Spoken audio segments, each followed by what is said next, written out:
minutes into 2 o'clock, our third and final hour of the show. You're listening to Lunch on Caps with me, Tsepo Rabuti.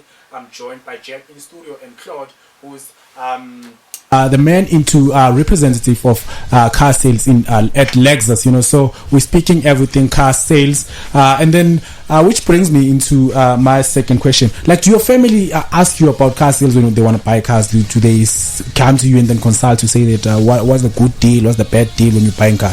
Yeah, Tsepo, all the time, So around the braai, random phone calls. I always say to them, before you make a move or you sign any quotation or offer to purchase, call me first, let's have a look at the deal. I'm not trying to take food out of anybody's mouth, but I do want them to get the best deal possible. I also check things like trade and retail for them to see if the vehicle is priced in line with the trade and retail and with competitors. So I try and help anyone. If you ask me, I'm gonna guide you to make the right decision. What would you just suggest that a first time buyer look into when they're buying a car?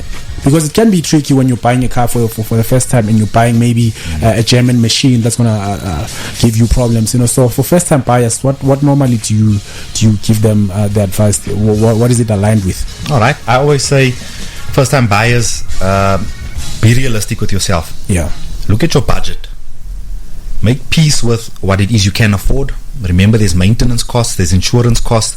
You got to look at things like, is the vehicle prone to theft or hijacking? Look at things like warranties up front. Think to yourself, how long am I going to keep this vehicle for?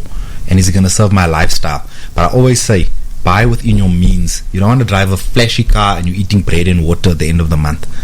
Be realistic. A car, if you overextend yourself on a vehicle, you're going to find yourself in trouble. Repossessions, financial issues. Be realistic. Let's talk about those other costs. Let's say, isn't there a future for people like us that want to rent to lease, that don't want to own cars, that actually want to say, look, I don't want to have those extra expenses. All I'm looking for is to have a car that I can borrow or rent from point A to point B, and then that's all. Isn't that the way to go anyways? Jack, you're touching on a nice trend there, which is the big trend in the motor trade right now. It's guaranteed future value or guaranteed buyback in inverted commas. And how that normally works is you are not going to keep... So you get people who want to own a vehicle. When it's paid for, they want to park it in a garage and they want to acquire the next vehicle. What this does is exactly for this clientele that you're saying, I don't want to own this vehicle, but I want to keep changing, for instance. So what happens is you purchase the vehicle costs R1 million. There's a guaranteed future value of say 40% on the vehicle, which is 400,000. They park that and you're paying really essentially an installment on the balance of the money. There's normally a deposit that's required though, in some instances not.